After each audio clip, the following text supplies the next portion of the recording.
Yep, invited. Nice. Check the audio in both. Mm-hmm. We have a little bit of feedback. All right, we are live. We are live. We got both platforms working. Hi, guys. Tonight, at least tonight in Italy, 1 p.m. in California, I'm live with Tasha. Thank you so much for being here. First of all, it's such a pleasure. It's an honor to be here with you. Likewise. And let us know who you are better and why are you here. Of course, let me explain that first. You are here because we'll be talking about flexibility, and we'll be talking about something kind of a little more specific, which is flexibility and weight. But first, let's introduce you, who you are and what you're doing. Yeah, my name is Tasha Louie. I am a personal trainer. I'm located in California, Bay Area, and I have a knack for doing unconventional training on the side. Lots of flexibility based things with strength. So it can involve weights, it doesn't always have to. Mm-hmm. All right, all right. So people on Instagram here are saying that maybe we need to. Uh, I'm gonna. Maybe you need to wear headphones. They're saying or something like that. Just there's a lot of echo. What Is about right that now? persisting, guys? Still? I hope not. By the way, so we are here to talk about flexibility training, and more in particular to talk about flexibility training and weights. So this is a kind of a particular topic because I do think that it has always been kind of an idea of mine that working on flexibility using some weights is such a great idea. It's a wonderful idea and it's perfect, just perfect to increase someone's flexibility level.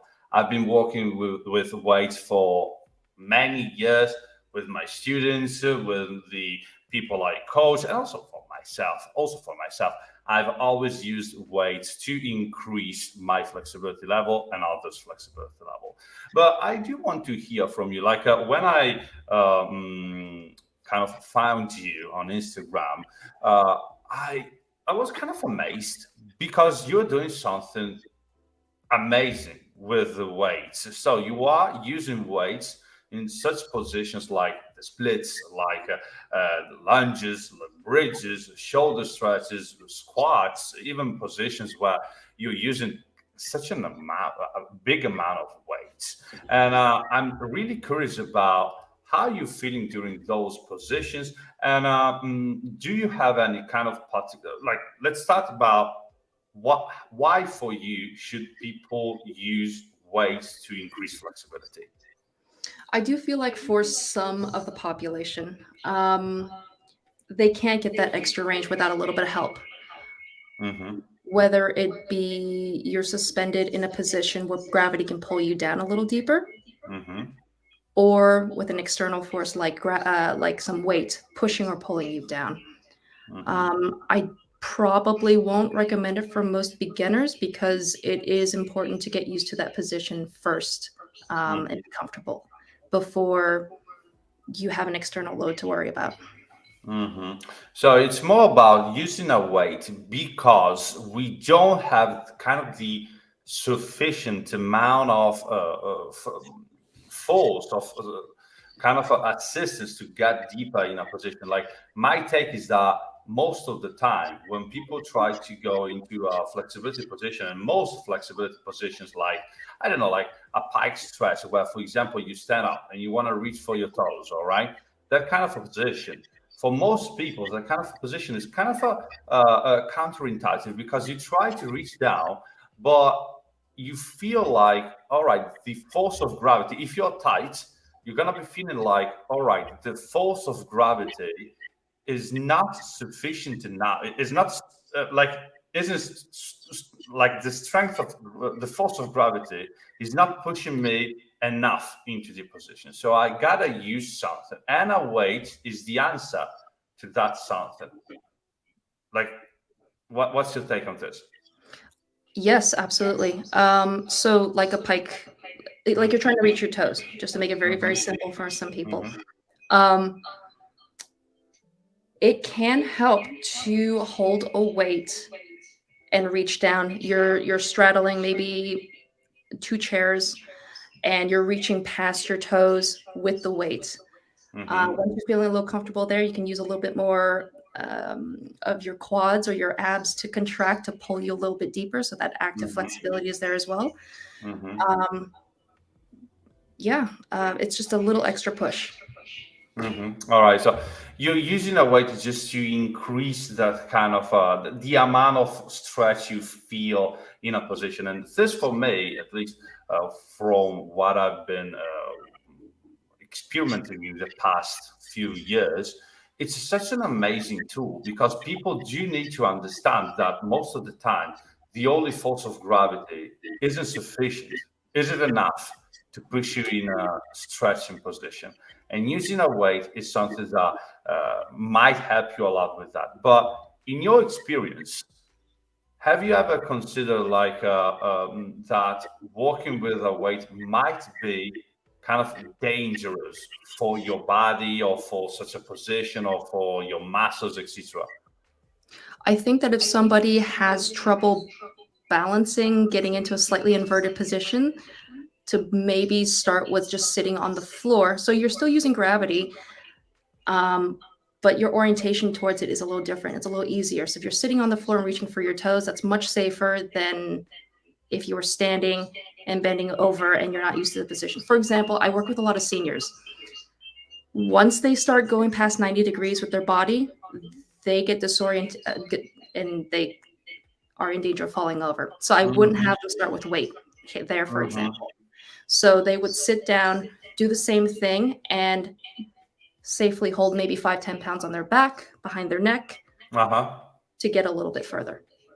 All right, makes sense. So it's something that has to be built gradually. It's something that comes after you get used to kind of a stretching position or a particular range of motion. So it's something that you want to build as you get more experienced with flexibility training. But are there some kind of stretching positions that even beginners, even like people who start thinking about, all right, I do want to use some weights in some stretching positions, could use? Yeah, absolutely. So things like, well, something that I've been toying with is, I don't even know what to call it, but Mm-hmm. I put a barbell on my feet. I Uh-huh. wouldn't, and I'm lying on my back, Uh-huh. going towards a pancake stretch in that All position. right. So it's like an upside down good morning. Uh-huh. Legs I use, straight. legs are straight. But aren't you afraid that the barbell is going to kind of fall on your face at some point Absolutely. of the movement? Absolutely. Which is why I don't recommend it for most people anyway. Um, Uh-huh. ankle weights are your solution there. Ankle weights. All right. So you gotta keep your legs straight and you got ankle weights. Yeah, that's a nice solution. Otherwise, you can. I don't know, like how much this is possible, but maybe you can wrap something around your feet and the barbell, or maybe use some dumbbells as well, You or some can. kettlebells. Kettlebells are also a very safe option if you have the ankle control for that as well. Mm-hmm. Mm-hmm. There is a contraption out there that I've heard of called monkey feet, um, Oh, that you can strap to your foot to hold on to any kind of bar-like apparatus. uh-huh. So it can be a Uh-huh. barbell, it can be dumbbells as well. Uh-huh. Oh, wow, wow, interesting.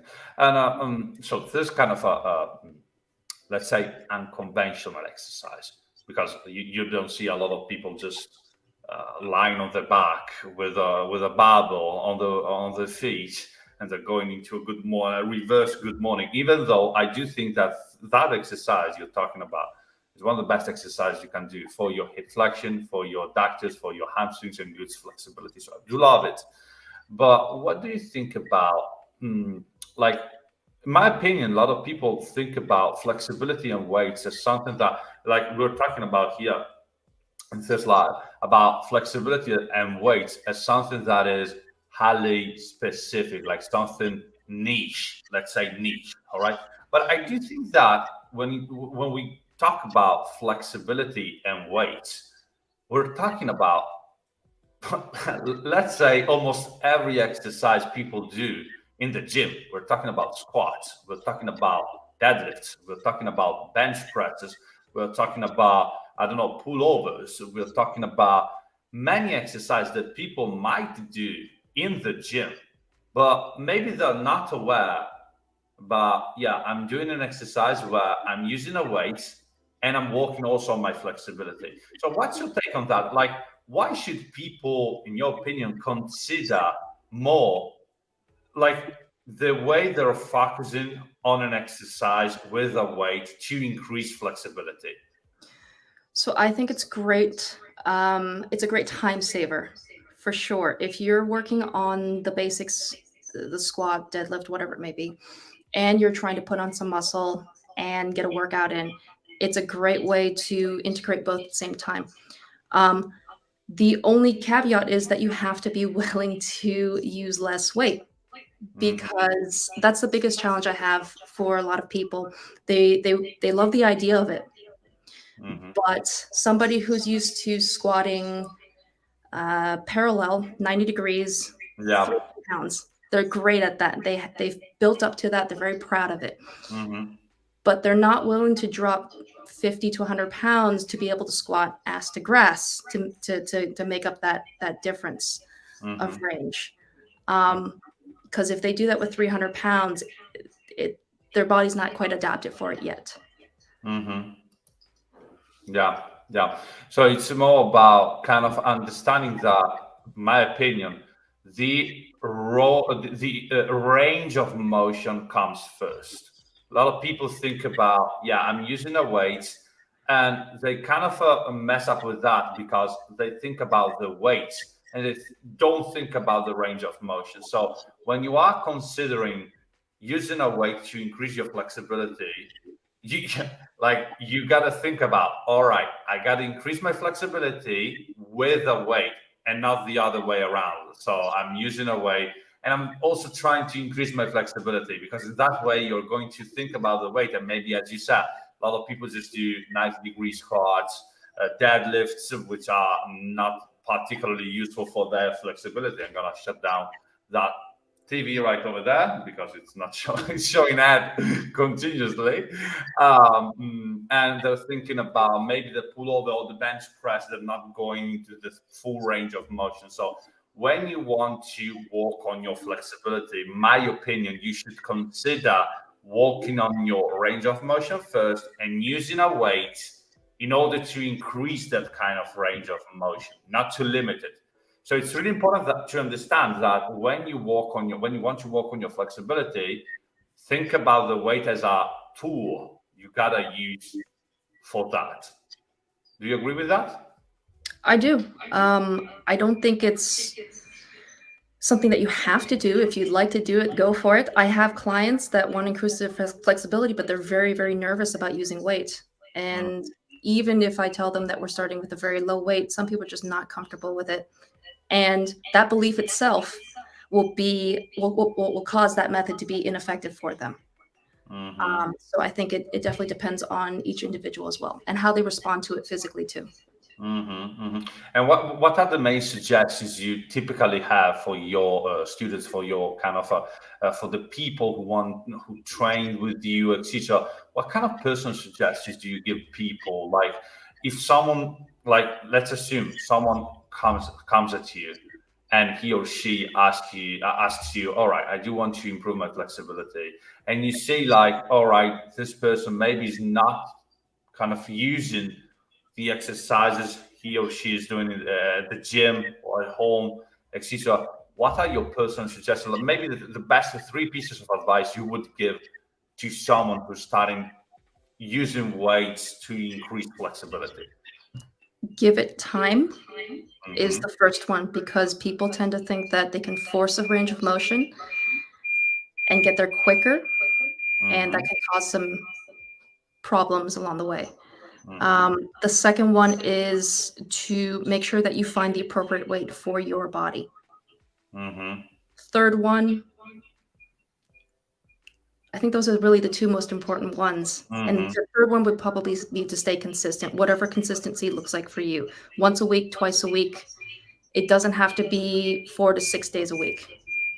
Mm-hmm. Mm-hmm.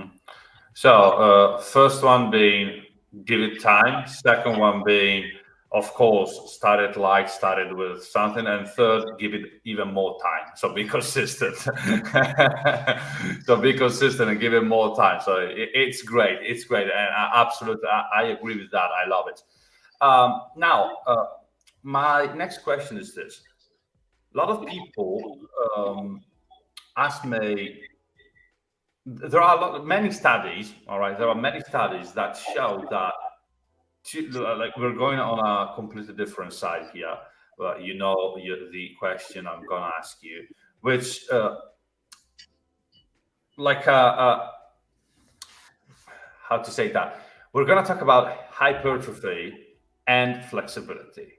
So there's a scientific study that shows that to increase the hypertrophy of a muscle, all right, going into a max stress position. So using the entire range of motion, using the entire range of motion of that muscle, and of course, applying pressure to that muscle might increase the muscle size more than using the same weight but with less range of motion.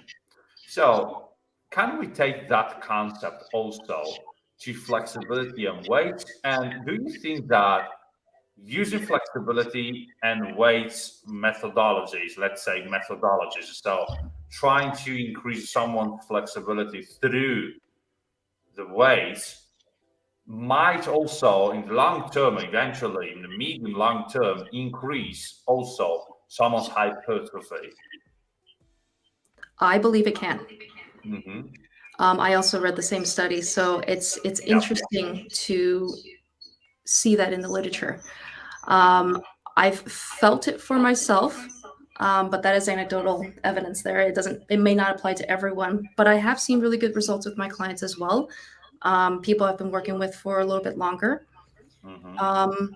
It's just a matter of whether or not you want to see it through and test it out for yourself. Mm-hmm. I Mm-hmm. will say that theoretically speaking, if you look at gymnasts, they're they're pretty jacked upper body. Absolutely. Yes, it's done through. I'm so sorry. I got a call here. Yeah, no problem. Maybe turn also down the audio of the phone There we if go. you can. Down the audio of the phone if you can. Of one's device, the audio, and the PC. The audio, and the PC. That's weird. There's a delay here. Yeah. All right. Are we back? All right. I can say that there's a delay, a little delay. Do you have kind of one audio higher than the other? For example, the phone or the PC are they both on? They both on. No, I turned off my PC. And you got only the phone. I only have it on the phone right now. Try to do the reverse. Let's see.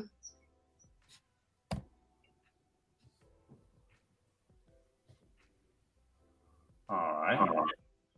How about now? Yeah, now it's good. It's perfect. All right.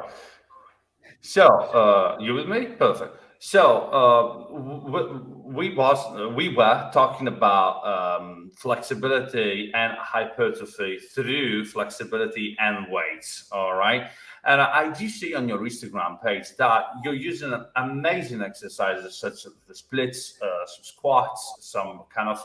I do see also windmills, some kind of where you go down with your legs apart and you kind of you kind of move your body laterally and you go down to the side and then you come up, the old school strength and exercise.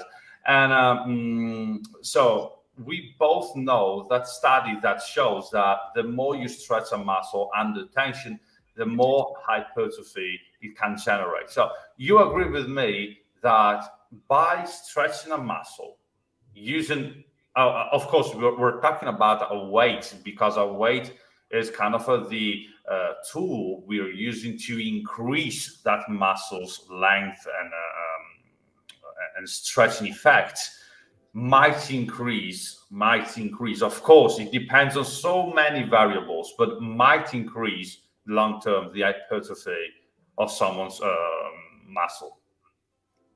I'd say so. Okay, okay, so that's absolutely a shared idea. So, my last question for you is this: if someone wants to improve his or her splits, all right, let's say the front split and the side split, I do see that you're using the weights a lot in the splits. So, what's your personal story with that? Like, how have you been training for the splits? How have you achieved the splits?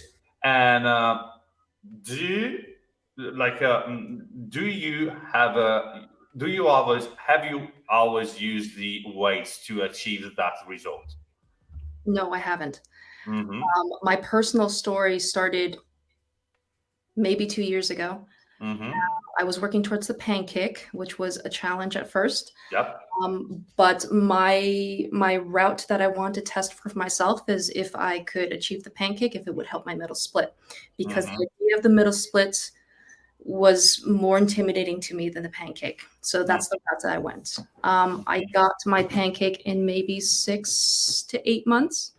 Mm-hmm. And then after that, started going towards just isometric holds of the split itself, Mm-hmm. passively letting gravity pull me down, relaxing into the position itself. Um, the splits took me about 18 months to get. Mm-hmm. So, all in all, about 2 years. Mm-hmm. It's only very recently that I started using weights to build up the strength in the hips to be able to All hold right. myself, yeah, with added weight. Because for me, I had a little bit of injuries that happened along the way. A pulled Uh-huh. adductor. I had some hip Oh, issues, wow. so weight was not. It didn't seem conducive to that. If my Mm-hmm. health Mm-hmm. was too much. Weight was probably also too much. So I really, really, really worked up to it. So you started without the weights. And what kind of progressions have you done along the way? Kind of with the yoga blocks under your hips, or kind of exploring also different positions like some lunges or some, I don't know, frog stretches. Like, what's your personal story on that to achieve the splits? Of course, the splits related. So at the time, I was doing a lot of different things, a lot of different training disciplines, and flexibility was the last new thing that I added, and I didn't Mm. put too much time on it. I didn't have a Uh-huh. lot of time for it. So Mm-hmm. I told myself I'd give myself one, tops 2 days a week to train flexibility or just Mm-hmm. the pancake or the middle split. Mm-hmm. And those sessions turned out to be 20 to 30 minutes, Mm-hmm. 1 to 2 times a week, because I knew that it was going to be a slow adaptation. I am not as young and as recoverable as I used to be. So this is something that I was keeping in mind.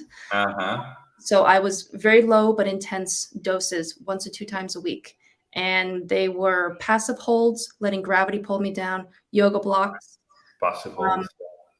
hand support, and that's Uh-huh. pretty much it. Getting that nervous system to relax and let me get past that stretch reflex. That was just the biggest challenge and Uh-huh. getting used to it. Ah, fantastic. I share kind of the same story because I've been training for the splits for many years, but I kind of reached my front split after maybe a couple of years of training, but the side split took me much longer. For example, I don't know, 5 years or something like that. But as you, I've always given my body the time to recover. So I've always been training flexibility specific, as you said, specific exercises couple of times per week for 30 minutes up to an hour with, as you said, passive flexibility poses. But it's amazing because a lot of people, from what I can see right now, I don't know if you kind of are paying attention to the flexibility world, but a lot of people, my opinion, are wrongly trying to use the weights too soon. So they're thinking about, all right, I do want to go into a side split, and maybe their CNS is not used to the position. So they're not flexible enough. And they're trying to go into a suspended side split or into a side split with a weight or into a front split with a weight, into a suspended front split, etc., without a clear understanding of that position passive first. So I do love your story because you are one kind of person who achieved the splits at first, then took that kind of flexibility and built strength of that on top of that. Mhm. Is that right? It's true, and I think the splits are very specific to that. You have I at least felt that it was very important to be more cautious with the splits with weights than Mm-hmm. something like a Jefferson curl, for example, or Mm-hmm. a pike stretch. Um, Mm-hmm. yeah, the hips are very complex, and I wanted to understand it better for myself in my own body before throwing weights at it. Yeah, absolutely, absolutely. I do love that story because, like, it shows that you gotta keep it gradual, you gotta keep it simple. Because, as you said, like a lot of people just ask me also, should I stretch every day? Should I kind of go into stretches and how many times per week? And I always say, all right, so even a couple of times per week can be a great idea and can change a lot because it's something that you're putting in. And as you said, you got to give it time and you got to give it even more time. So you got to be consistent with that. And even though you're doing that a couple of times per week, but I'm curious about what kind of other disciplines were you practicing before, like, or you're still practicing with that. But is flexibility something that you want to improve because you got a discipline where you're doing a discipline where you need a lot of flexibility, or is that something more out of your personal interest? It's all personal interest. All It's just one of those things that grabbed my attention and just wouldn't let go. So right. I tended to it the best way that I can and got really good results out of it. And once you train for something, I feel like if you incorporate it into the things that you enjoy doing in your day to day, Hmm. it's much easier to maintain um, Absolutely. rather than having to have that middle split session. Um, Absolutely. it's much more rewarding that way. Absolutely, I share it. Like we share kind of a really interesting and similar stories because I, as you, have been training 2 times per week, 30 minutes to an hour, and I, the same way, like started flexibility training just for personal interest because the splits were just too cool.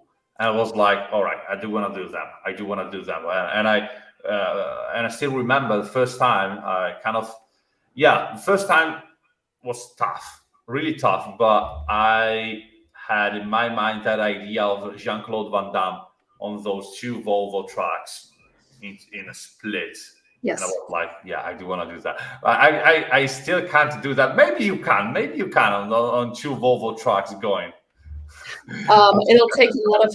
It'll definitely take a good long warm up beforehand, but it is something that I'm working towards. I actually listened to your podcast with Garrett Coolijan, Yeah, and I heard the same story that you were inspired by John Claude Van Damme. Yeah. Jean-Claude Van Damme. Yeah. Yeah, it's so amazing that the ad and the fact that the ad, like at first, you might think, all right, this is all a kind of Photoshop or artificial intelligence putting him like on two Volvo trucks, and then I discovered that that ad was It's great. real. He Mhm. was standing between two trucks with one foot on one truck, one foot on the other truck. And he went into a side split suspended while the trucks were right. It's insane. It's insane. Even think about, all right, I do want to come out. And the trucks, by the end of the ad, they go again together and he goes up again. My It's God, insane. It's just insane. It's the best ad ever. My opinion, best ad ever. I Hands agree. down. Absolutely. Absolutely. So, all right, enough with Jean-Claude Van Damme. I want to thank you so much for staying with me tonight for this interview. We've been talking about flexibility and weights and about how someone can use flexibility and weights to increase flexibility. What are the major risks, and if the weights and flexibility can improve someone's hypertrophy. Now, I want to ask you, where people can find you? Like, do you have any kind of personal information about, I don't know, your website or your Instagram? Where do you want people to go to find your work and your personal activities? Sure. So Instagram is probably the easiest way. It's my name, Mm-hmm. Tasha.Louie, like the salad, Louie. Yeah. And if you're interested in a little bit more of what I do in my work, and if you want to work with me, bendermovement.com is my website. Bender like bending, and then movement as is.com. Yep. Yep. Yep. Thank you so much, Tasha, for staying with me tonight. And yeah, I'll talk to you soon. Have a nice Talk to day. you soon. Thank you.